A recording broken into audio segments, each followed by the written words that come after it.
I thought love could still find me at 65. I thought she saw me, not my pension.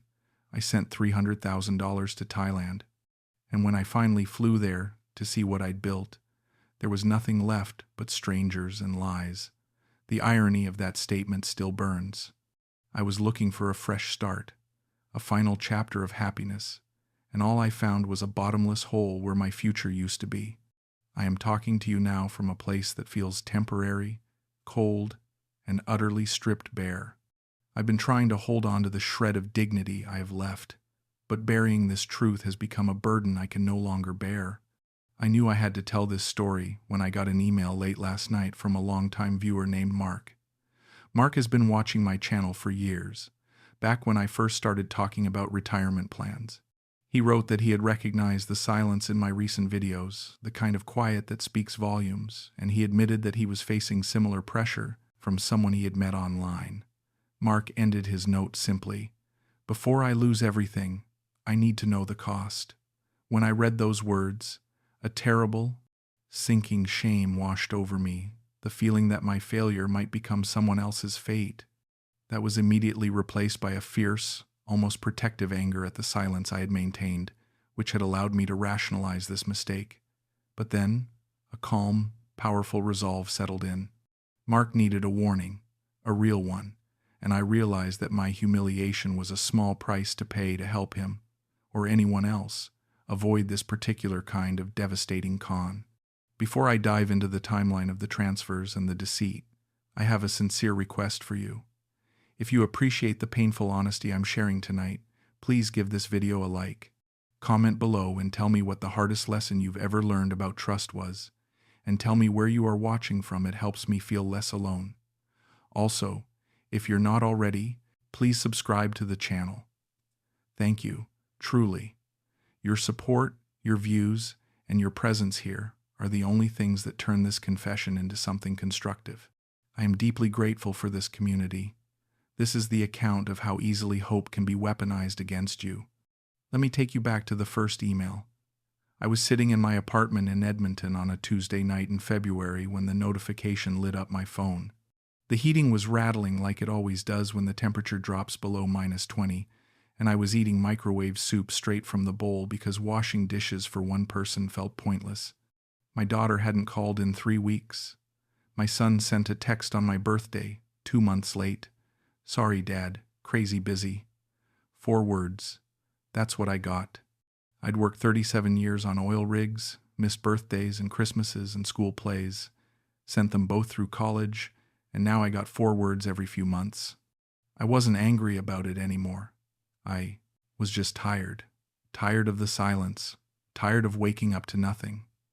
My wife Susan died 8 years ago, and I swear sometimes I forget what her voice sounded like. That's what scared me the most. Not that she was gone, but that I was forgetting her. The apartment looked exactly like it did the day she died.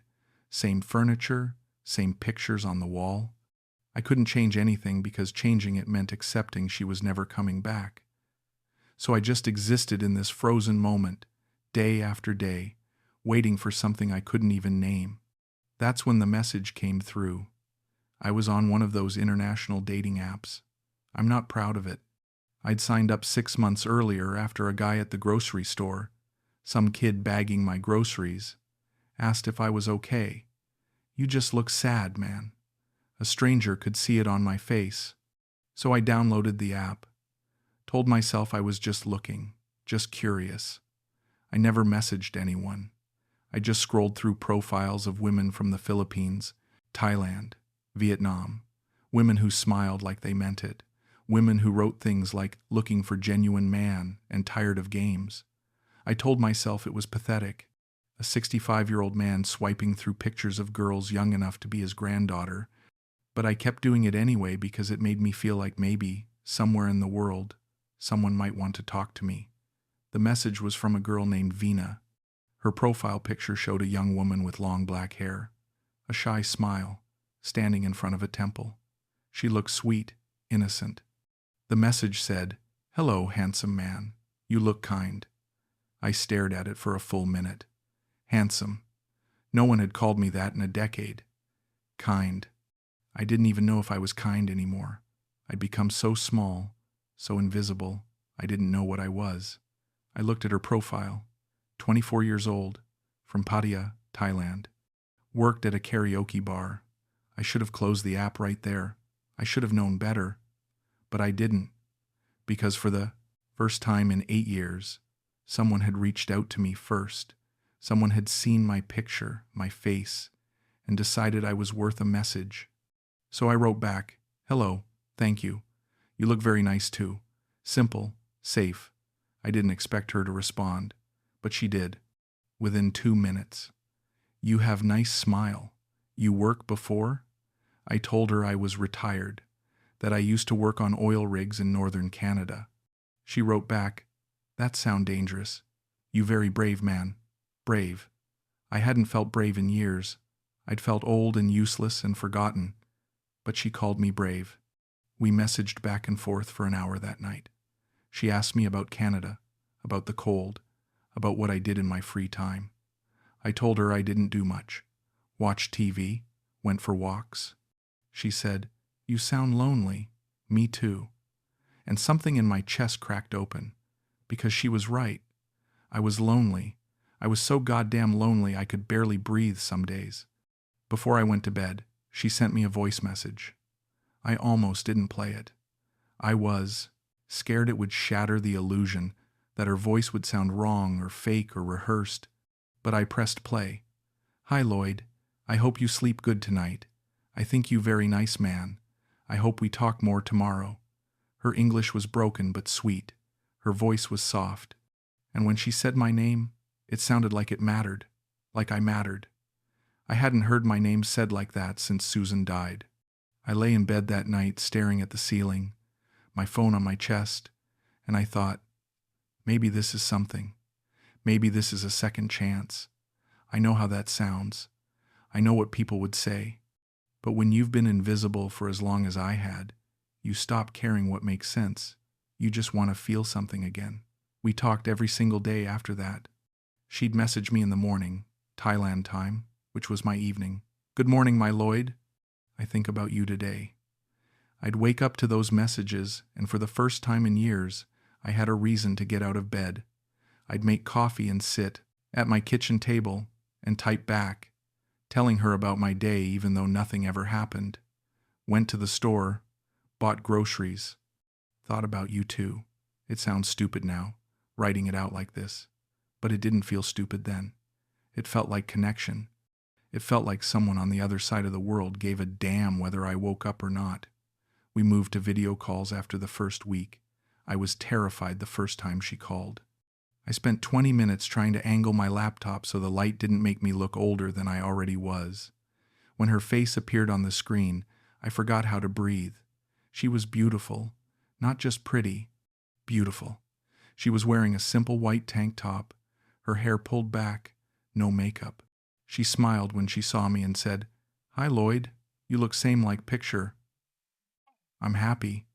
I didn't know what to say. I just stared at her like an idiot until she laughed, a soft, shy laugh, and said, "Why you so quiet? You nervous?" I nodded. "Yeah, I guess I am." She leaned closer to the camera. "Don't be nervous.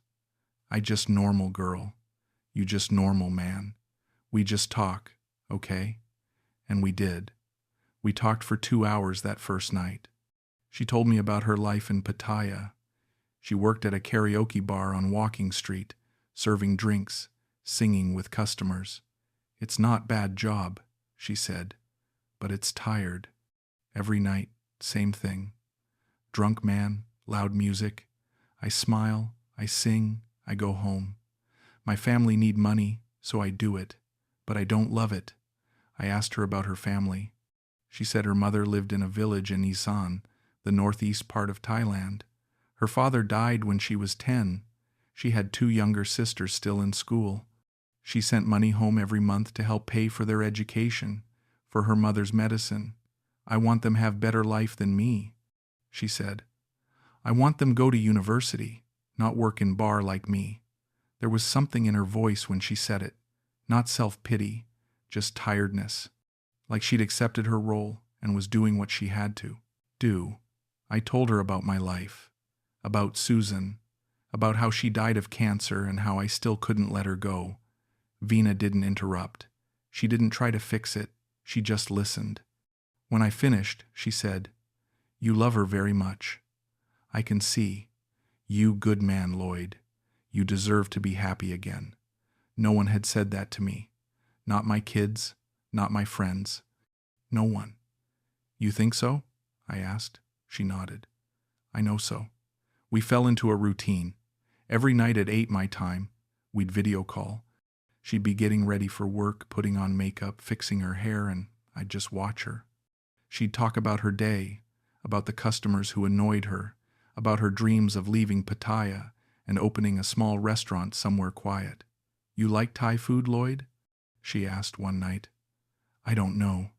I've never had it," she gasped, dramatic, like I just admitted I'd never seen the ocean. "Never? Oh no. When you come Thailand, I cook for you, real Thai food, you will love. When you come Thailand, not if, when, like it was inevitable, like we had a future, and I wanted to believe we did. I started thinking about it, what it would be like to visit her, to see her in person, to hold her hand. I know. She was 24. I was 65. The math didn't make sense. But when you're my age, when you've lived alone for as long as I had, math stops mattering. You just want to feel something. Anything. 3 months in, I told her I was falling for her. We were on a call, late at night. She was lying in bed, her hair spread out on the pillow, the light from her phone making her face glow. I didn't plan to say it. It just came out. "Veena, I think I'm falling in love with you." She went quiet. For a long time, I thought I'd ruined it. I thought she was going to laugh or hang up or tell me I was crazy. But she didn't. She just looked at me through the screen, her eyes glassy, and whispered, "I feel same, Lloyd." Then she started crying, soft, silent tears running down her face. "Why you? Cry?" I asked. She wiped her eyes. "Because no one ever say that to me before. No one ever loved me. Everyone just used me. But you different. You make me feel special." I wanted to reach through the screen and hold her. I wanted to tell her she was special, that she deserved everything. "Don't cry," I said. "I mean it. I love you." She smiled through her tears. "I love you too, Lloyd." That night, I couldn't sleep. I just lay there staring at the ceiling, my heart pounding, feeling like a teenager again. I know it sounds insane. I know people would say I was being manipulated, but I didn't care. For the first time in 8 years, I felt alive. It was a Thursday night when she called me crying. Not the soft, pretty crying from before, real crying, the kind that makes your voice shake and your breath catch. Lloyd, I'm so sorry. I don't know what to do." My heart dropped. "What happened? Are you okay?" She shook her head, wiping her face with the back of her hand. "It's my Mama. She's in hospital. She's very sick." I sat up straighter. "What's wrong with her?" Veena took a shaky breath. "Diabetes. She have for a long time, but now it's very bad. She need medicine, need stay in hospital. But hospitals say we have to pay first. If we don't pay, they don't help her." She covered her face with her hands. "I don't have money, Lloyd. I send everything to my sisters for school. I don't know what to do. I'm so scared." I felt this surge of panic and protectiveness. This was her mother. Her mother. "How much do they need?" I asked. She shook her head. "No, Lloyd. I don't want to ask you for money. That's not why I tell you. I don't know who else to talk to. I'm so scared she's going to die." "Veena, listen to me," I said, my voice firm. "How much do they need?" She hesitated. "Lloyd, no. I can't." "How much?" She looked down. 50,000 baht, for the bill and the medicine. "It's too much." "I know it's too much." I did the math in my head. 50,000 baht. was about 3,000 Canadian dollars. I had that. I had way more than that. My pension, my savings, the insurance payout from Susan. I'd been sitting on it for years, not spending it on anything because there was nothing I wanted. But now, there was something I could do. Someone I could help. I'll send it, I said. Her head shot up. What? No, Lloyd, I can't take your money. You're not taking it. I'm giving it. Your mother needs help. I'm going to help. She started crying again, harder this time. Lloyd, I don't deserve you. You're too good to me. Stop, I said. Just send me the hospital information. I'll wire the money tomorrow. She sent me a photo later that night. Her mother, lying in a hospital bed, looking small and frail, an IV in her arm. The woman looked tired, sick, real. I stared at that photo for a long time. This wasn't some scam. This was a real person, a real mother who needed help, and I could help. I went to the bank the next morning and wired $3,000 to the account Veena gave me. It cleared within hours. She called me that night, sobbing. Lloyd, they let her stay. They give her medicine. She's going to be okay. You save her life. You save my mama's life. I felt something I hadn't felt in years. Useful, needed, important. I'm just glad she's okay, I said. Veena wiped her eyes. Lloyd, I will never forget this. Never. You are best man I ever know. I love you so much. And I believed her. God help me. I believed every word. 6 months into us talking, Veena brought up the idea. We were on a video call, and she was lying in bed, her voice soft and dreamy. Lloyd, you ever think about living in Thailand? I laughed. I mean, I've thought about visiting. Why? She turned on her side, looking at the camera. I mean, living. Like, forever. You're retired, right? You don't have to stay in Canada. You could live here. It's cheaper. Weather is warm. You could have good life. I'd thought about it. Honestly, the cold in Edmonton was getting harder every year. My apartment felt like a tomb. And the idea of being near Veena, of actually building a life with her, it made my chest ache in a good way. Where would I live? I asked. She smiled. My village, in Isaan. We could buy land, build small house. Nothing big, just enough for us, quiet, peaceful. You would love it, Lloyd. No more cold, no more lonely. Just me and you. The way she said it, so simple and sweet, like it was the easiest thing in the world. How much would something like that cost? I asked. She bit her lip. I don't know. Maybe 500,000 baht for land. Maybe another 700,000 for house. Small house, 1 bedroom, kitchen, bathroom, simple. I did the math. 500,000 baht was about 25,000 Canadian. 700,000 was about 35,000. 60,000 total. I had that. I had way more than that. You really think we could do that? I asked. She nodded, her eyes bright. Yes, I know we can. And then you never have to be alone again. I take care of you. We be happy. I thought about it for 2 days. I didn't tell my kids. I knew what they'd say. I didn't tell my friends. I didn't have any left, really. Ben from work had emailed a few times, but we weren't close. So I sat with the idea alone. And the more I thought about it, the more it made sense. What was I staying in Canada for? My kids didn't need me. I didn't have a job anymore. I didn't have Susan. I was just existing, waiting to die. But in Thailand, with Veena, I could actually live. I could wake up next to someone. I could have purpose. I called her on a Sunday morning. Let's do it, I said. She blinked. Do what? The house. Let's build it. I'll send the money for the land. Her mouth fell open. Lloyd, are you serious? I'm serious. I want to do this. I want to build a life with you. She started crying. That soft, happy crying. Oh, Lloyd, you make my dream come true. I love you so much, I promise. I make you so happy. I take care of you every day. I sent 15,000 Canadian dollars the next day for the land. She sent me photos a week later. A plot of dirt in a rural village, flat and empty, with a few palm trees in the background. This is ours, Lloyd, our land, our future. I stared at that photo for hours. It was real. We were really doing this. Over the next 3 months, I sent more money, 20,000 for permits and materials, another 15,000 when she said the foundation cost more than expected, another 10,000 for the roof.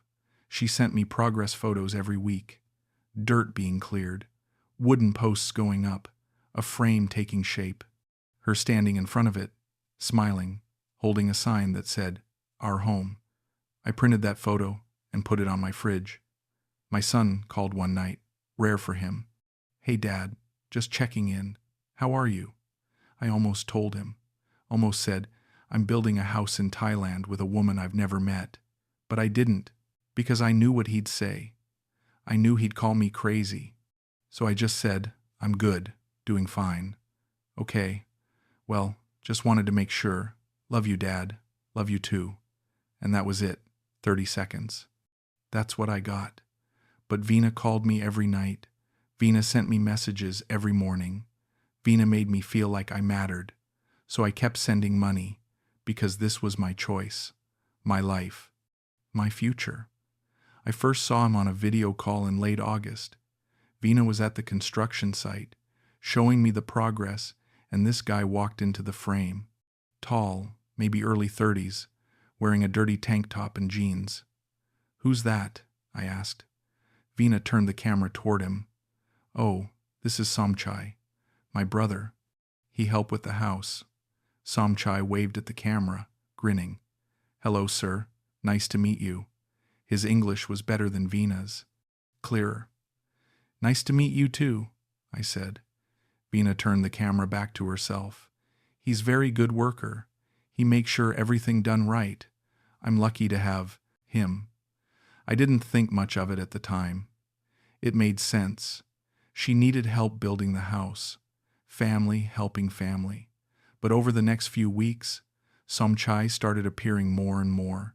In photos, in the background of video calls, Veena mentioned him constantly. Somchai say, "We need this." Somchai find good deal on tiles. Somchai work so hard.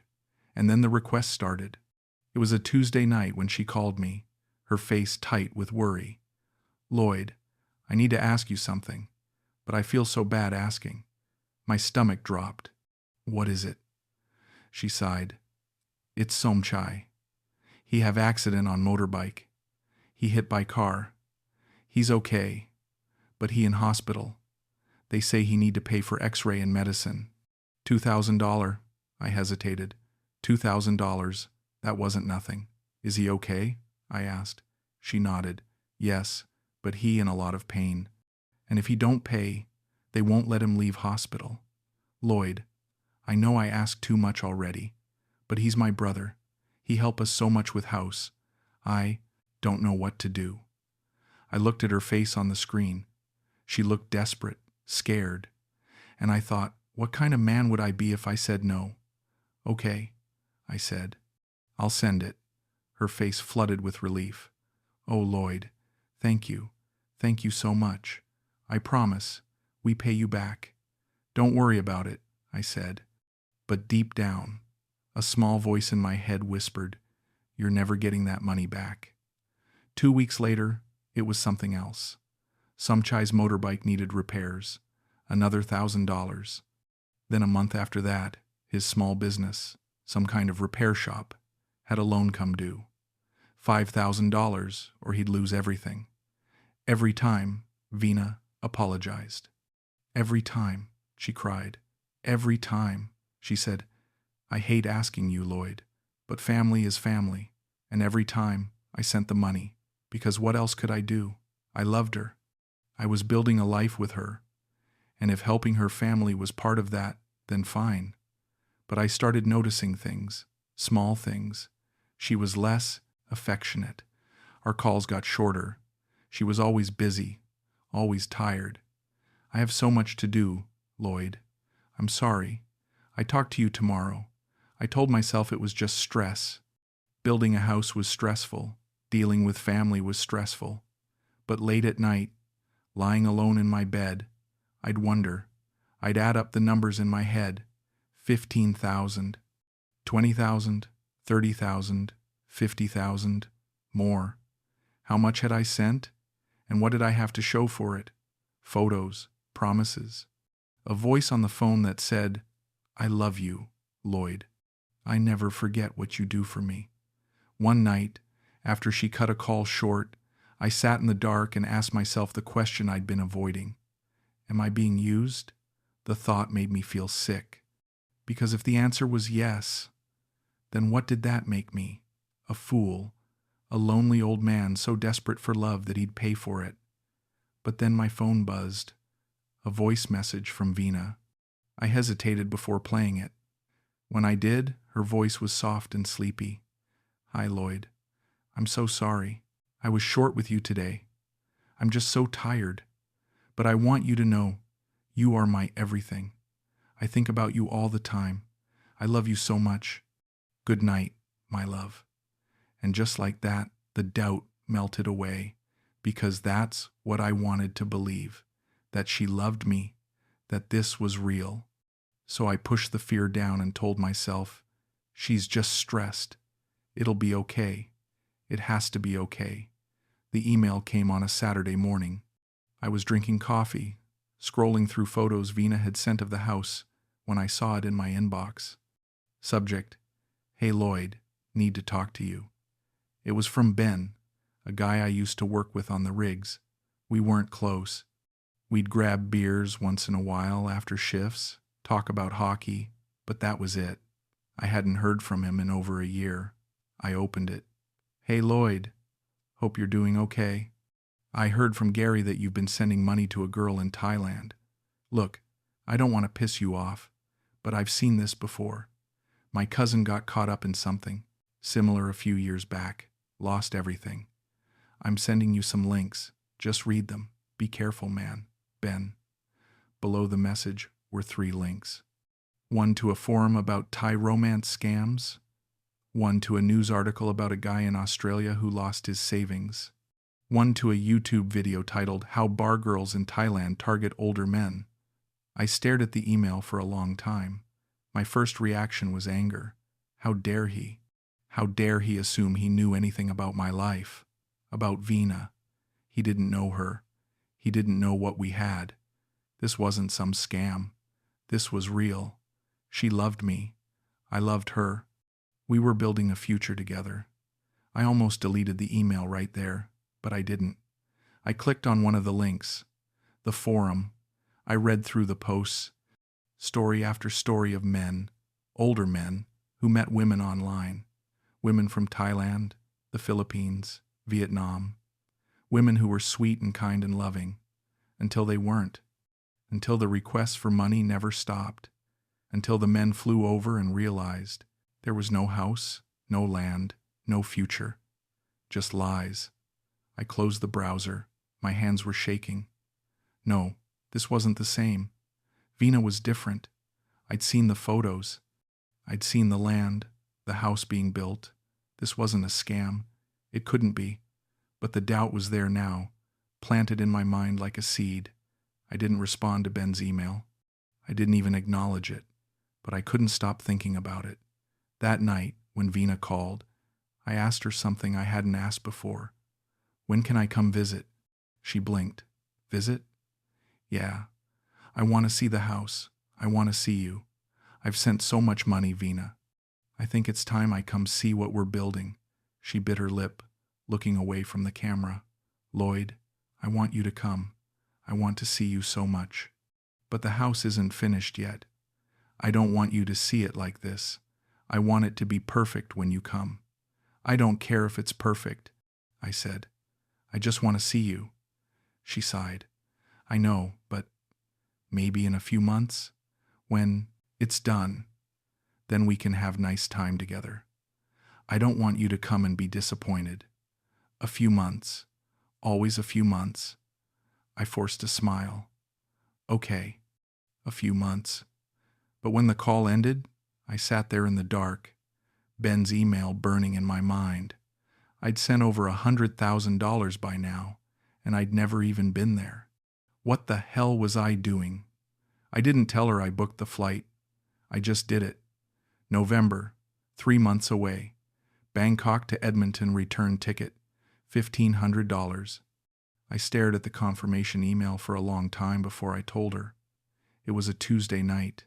We were on a video call and she was talking about some problem with the plumbing, how they needed another few thousand to fix it, and I just interrupted her. I'm coming to Thailand. She stopped mid-sentence. What? I booked a flight. November 10th. I'll be there for 2 weeks. Her face went pale. Lloyd, wait. I don't think that's a good time. Why not? She looked away from the camera. Because the house still isn't finished. And my mama, she's sick again. I need to take care of her. And I just think it's too soon. Too soon? I felt something crack inside me. Veena, I've sent you almost $300,000. $300,000. And you're telling me it's too soon for me to visit? She started crying. Lloyd, please don't be angry. I want to see you. I do. But I want everything to be perfect. I don't want you to be disappointed. I don't care about perfect, I said, my voice rising. I care about you. I care about us. I'm coming, Veena. I need to see this with my own eyes. She went quiet for a long time. Then she nodded, wiping her tears. Okay, you're right. You come. I will be there. I promise. 2 days before my flight, she stopped answering my calls. My messages went unread. I panicked. I thought something had happened to her. I thought maybe she was in the hospital. Maybe her mother died. Maybe something awful. Then, the night before my flight, she finally called. I'm so sorry, Lloyd. My phone broke. I just got new one. Are you okay? I asked, my heart still racing. Yes, I'm okay. Everything okay. I'm flying out tomorrow, I said. I land in Bangkok at 6 p.m. Can you meet me at the airport? She hesitated. Lloyd, I can't come to Bangkok. It's too far. But you can take taxi to the village. I'll be there. I'll be waiting for you at the house. You're not coming to the airport? I can't, Lloyd. It's 8-hour drive, and I have to take care of Mama. But I'll be at the house. I promise. I can't wait to see you. Something felt wrong, but I was too far in. The flight was booked. The money was sent. I had to see this through. Okay, I said. I'll see you tomorrow. I love you, Lloyd, she said. I love you too. The flight was 14 hours.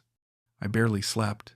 I kept thinking about her face, about holding her hand, about seeing the house we built together. When I landed in Bangkok, the heat hit me like a wall. It was late afternoon, the air thick and humid. I got my bag and found a taxi. I showed the driver the address Veena had given me. He looked at it and frowned. This is very far. Isaan. Maybe 4, 5 hour. That's fine, I said. How much? 6,000 baht. About 300 Canadian. I paid him and we left. The drive was long. We left the city and hit the highway. Flat countryside stretching out on both sides. Rice fields. Small villages. Kids playing by the side of the road. I kept checking my phone, hoping for a message from Veena. Nothing. The sun started to set, casting everything in orange and gold. My heart was pounding. I was about to see her. After 2 years of video calls and messages and dreams, I was about to hold her in my arms. The driver pulled off the highway onto a dirt road. We drove for another 20 minutes, past small wooden houses, chickens running loose, old men sitting on porches. Then he stopped. This is address. I looked out the window.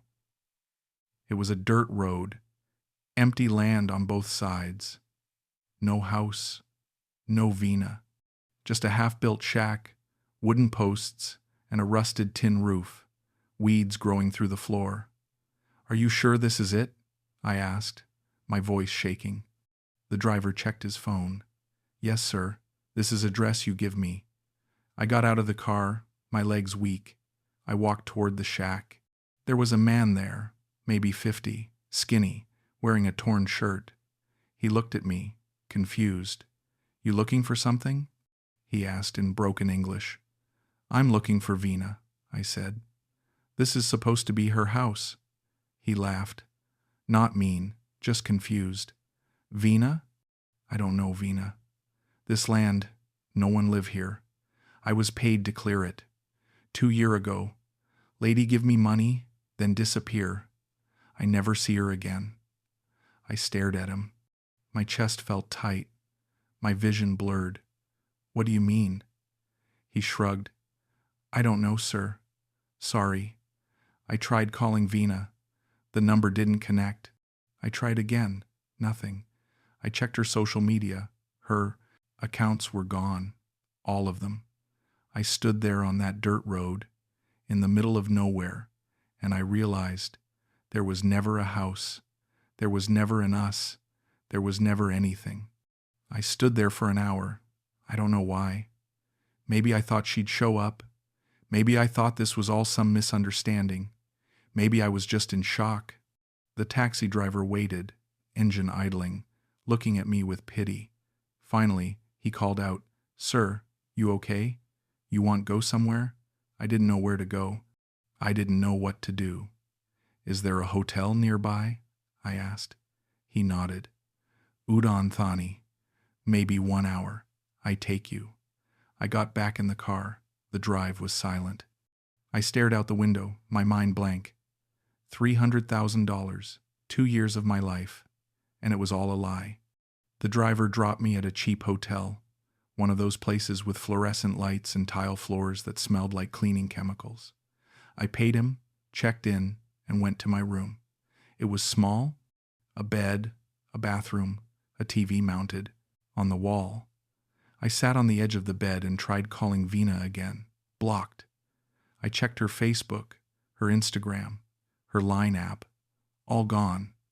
Like she never existed. I opened my email and scrolled through our old messages. Hundreds of them. "I love you, Lloyd. You are my everything. I can't wait to start our life together." I wanted to throw my phone across the room. I wanted to scream. But I didn't. I just sat there, numb. The next morning, I went for a walk. The town was busy. Motorbikes everywhere. Street vendors selling food I didn't recognize. I found a small cafe and sat down. Ordered coffee I didn't drink. An older Thai woman was working behind the counter. She looked at me, curious. "You okay, sir? You look sad." I laughed. A bitter, broken laugh. "I'm fine. Just, do you know a girl named Veena? From around here?" She thought for a moment. "Veena? There are many Veena. You have photo?" I showed her a picture on my phone. She looked at it and her face changed. "Oh, yes, I know her. She not from here. She from Pattaya. She come here sometimes, maybe 1 year ago. She with Farang man before. Always with Farang man." My stomach dropped. "What do you mean?" She shrugged. "She do this. Find man online. Man send money. She take money, then disappear. Many girl do this." "I'm sorry, sir. I wanted to ask more. I wanted to know everything. But I couldn't speak. I just nodded, paid for the coffee I hadn't touched, and left. I spent the next 3 days in that hotel room. I barely moved. I barely ate. I just lay there, staring at the ceiling, replaying everything in my mind. How did I not see it? How did I let this happen? I thought about Susan, about how she would have stopped me, about how she would have looked at me with that look, the one that said, "Lloyd, what are you thinking?" I thought about my kids, about the warnings I ignored, about Ben's email. Everyone saw it but me, because I didn't want to see it. I wanted to believe someone could love me again. I wanted to believe I wasn't alone. and I paid $300,000 for that belief. On my 4th day in Thailand, I took a bus to Pattaya. I don't know why. Maybe I wanted to see where she worked. Maybe I wanted closure. Maybe I just wanted to understand. The bus ride was 6 hours, cramped and hot, and by the time I got there it was dark. Pattaya at night is chaos. Neon lights everywhere, music blasting from every bar, girls in short skirts standing outside, calling out to men walking by. "Hello, handsome. You want drink? You want massage?" I ignored them and kept walking. I found Walking Street, the main strip, packed with tourists and expats and noise. I walked past bars with names like Candy Club and Sweet Dreams, past massage parlors and clubs with girls dancing on stages. I felt sick. This was her world. This was where she worked. I found the bar she'd mentioned once in passing, some karaoke place with pink lights and a sign that said Paradise. I went inside. It was loud. A Thai man was singing on stage, off-key, while girls sat around him, laughing and drinking. I sat at the bar. A woman, maybe in her 40s, came over. She had heavy makeup and a tired smile. "You want drink, sir?" "Just a beer," I said. She brought me one. I sipped it, working up the courage to ask. Finally, I pulled out my phone and showed her Veena's picture. "Do you know this girl? She used to work here." The woman looked at the photo and nodded. "Veena? Yeah, I know her. She not work here anymore." "Do you know where she is?" She shrugged. "She with farang boyfriend now. Rich guy. She always find rich guy." She said it so casually, like it was normal, like it didn't matter. "Can I see a picture?" I asked, my voice barely audible over the music. She pulled out her phone and scrolled through Facebook. Then she turned the screen toward me. Veena, arm around a white man, maybe 50, gray hair, smiling. She was smiling too, the same smile she gave me, the same sweet, shy smile. "She good at this," the woman said. "She make a lot of money." I put money on the bar and left without another word. I walked down to the beach and sat in the sand. The ocean was dark, the waves crashing soft and steady. I sat there until the sun came up, watching the sky turn from black to gray to pink. I didn't feel angry anymore. I didn't feel sad. I just felt empty, like there was nothing left inside me. I flew back to Canada 3 days later. The flight felt longer than it did coming. I spent most of it staring out the window at nothing. When I landed in Edmonton, the cold hit me like a slap. November in Alberta, snow on the ground, gray skies. I took a taxi home, walked into my apartment, and nothing had changed. Same furniture, same pictures on the wall, same silence, but I wasn't the same. I'd lost $300,000. I'd lost 2 years of my life. But more than that, I'd lost something I didn't even know I still had. Hope. The belief that maybe, just maybe, I could be loved again. My son called a week later. "Hey, Dad, how was your trip?" I'd told him I was going on vacation. Didn't say where. It was fine, I said. "Good. Glad you had a good time. I gotta run, but let's catch up soon, okay?" "Okay." And that was it. He didn't ask for details. He didn't ask if I was okay. He didn't know. And I didn't tell him. Because what would I say? That I sent $300,000 to a woman I'd never met? That I believed she loved me? That I built a fantasy in my head and paid for it with everything I had? I couldn't tell him. I couldn't tell anyone. So I just went back to my life. Waking up, making coffee, watching TV, going to bed. The same routine I had before Veena, except now it felt heavier. Because before, I didn't know what I was missing. Now I did, and it made the loneliness sharper. Some nights, I still think about her. I don't know why. I'm not angry. I'm not even sad anymore. I just think about her, about whether any of it was real, about whether she ever felt anything for me, even for a moment, or if I was just another transaction, another lonely man with money, I think about the version of myself who believed her, who woke up every day excited to see her message, who dreamed about mornings in Thailand, about being loved, about having a future. That version of me is gone. And I don't know if that's a good thing or a bad thing. Maybe it needed to happen. Maybe I needed to lose everything to realize I was holding on to nothing. I deleted the dating apps. I don't look anymore. I don't search. I just exist.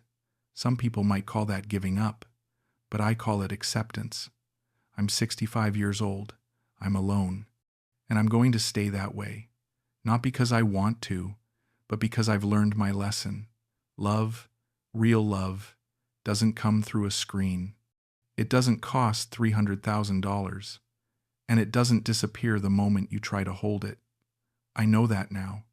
I wish I'd known it before, but I didn't, and that's on me. No one else, just me. I still have the photo, the one she sent me of her standing in front of the dirt plot, holding the sign that said, "Our home." I keep it in a drawer. I don't know why. Maybe as a reminder, maybe as a punishment, maybe just because it's the only thing I have left of the man I used to be, the man who believed, the man who hoped, the man who thought, at 65, love could still find him. That man is gone now, and all that's left is me, sitting in this apartment, drinking cold coffee, watching the snow fall outside my window, waiting for nothing, because there's nothing left to wait for.